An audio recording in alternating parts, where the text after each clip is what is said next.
অমানুষ কি, এর চেয়ে যদি খারাপ কোনো শব্দ থাকে সে ওই শব্দ। পবিত্র স্থানে ওই অপবিত্র নাম এনে আমার মুখটাকে অপবিত্র করতে চাচ্ছি না। একটু চিন্তা করে দেখেন, আপনার আমার মেয়ে যদি হতো তাহলে কি অবস্থা। সাংবাদিকরা ওনার কাছে সংবাদ নেওয়ার জন্য গেছে, আল্লাহর বান্দার ওই ছোট্ট মেয়েটার একটা স্যান্ডেল ধরে এত চুমা খাইতেছে।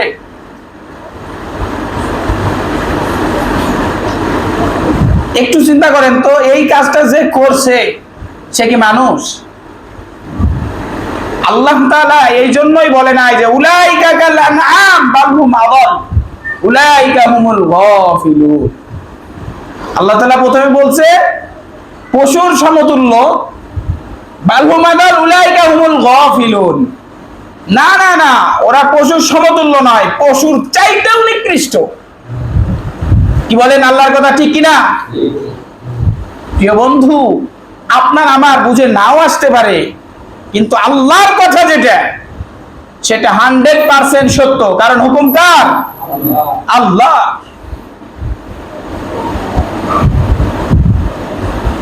আল্লাহ তাআলা কিন্তু জানে যে কি অবস্থা হবে পৃথিবীতে। কি বলেন, আল্লাহ জানে কিনা?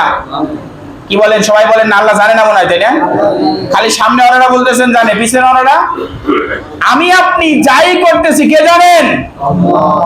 আল্লাহ জানেন। এই জন্যই আল্লাহ তাআলা কোরআনুল কারীমের মধ্যে হুকুম দিয়ে দিয়েছে, একজন ডাক্তার হয় 5 বছর 7 বছর 10 বছর পড়ালেখা করে, তারপরে আবার কন্টিনিউ করতে হয়, মানে প্র্যাকটিক্যাল জিনিস দেখতে হয়, তারপরে কি হয়? ডাক্তার হয়। প্রিয় উপস্থিতি, আমার আল্লাহ আপনাকে আমাকে সৃষ্টি করেছেন।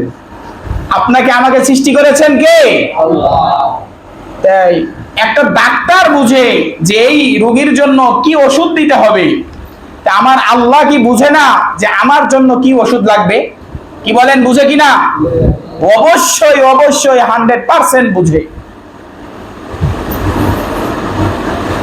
আল্লাহ তাআলা বুঝে, আল্লাহ তাআলা জানে যে আমার বান্দারা কি করবে কি না করবে।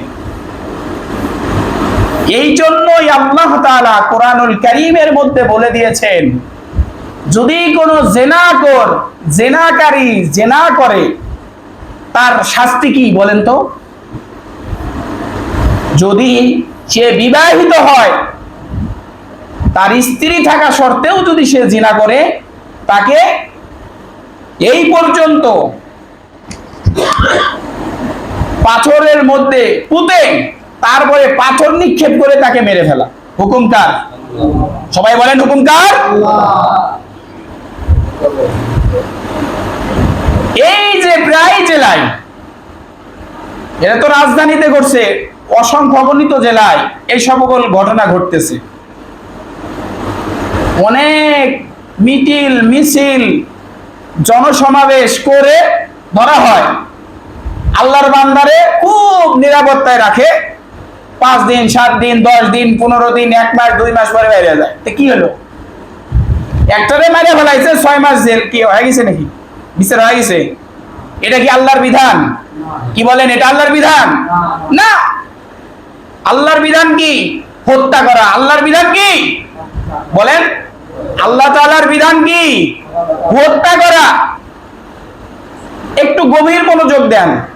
অল বাংলাদেশের মধ্যে যদি এরকম 1টা 2টা 3টা ধরেন জিনাকর, বেশি না, আমি 2টা 3টাই ধরতেছি অল বাংলাদেশে, এই 3 জনকে যদি বাইতুল মুকাররম মসজিদের সামনে এনে যত ক্যামেরাম্যান আছে ক্যামেরা ধরবে, আর এই 3 জন মানুষকে, অল বাংলাদেশে কয়জন জিনাকর? মনে করেন 3 জন। এই 3 জন জিনাকরকে যদি ওই জাতীয় মসজিদ, ওই মসজিদের সামনে যদি সবাইকে সামনে নিয়ে, অর্থাৎ অনলাইন ক্যামেরা ধরে অল পৃথিবীকে যদি জানাই দেয় যে বাংলাদেশে 3 জন জেনাকারী ছিল, 3 জন জেনাকারীকে একদম ডাইরেক্ট ওপেনলি পাথর মেরে ফেলা হয়েছে, আপনি বলেন তো এরপরে আর কেউ জেনার দিকে অগ্রসর হতে পারবে? আমার কথা মনে হয় বুঝেন নাই। কি পারবে? না। এই আইনটা সংসদে কেন আনা হয় না? আপনি চিন্তা করেন, আমার মেয়ে, আপনার ছেলে হলে কি করতেন?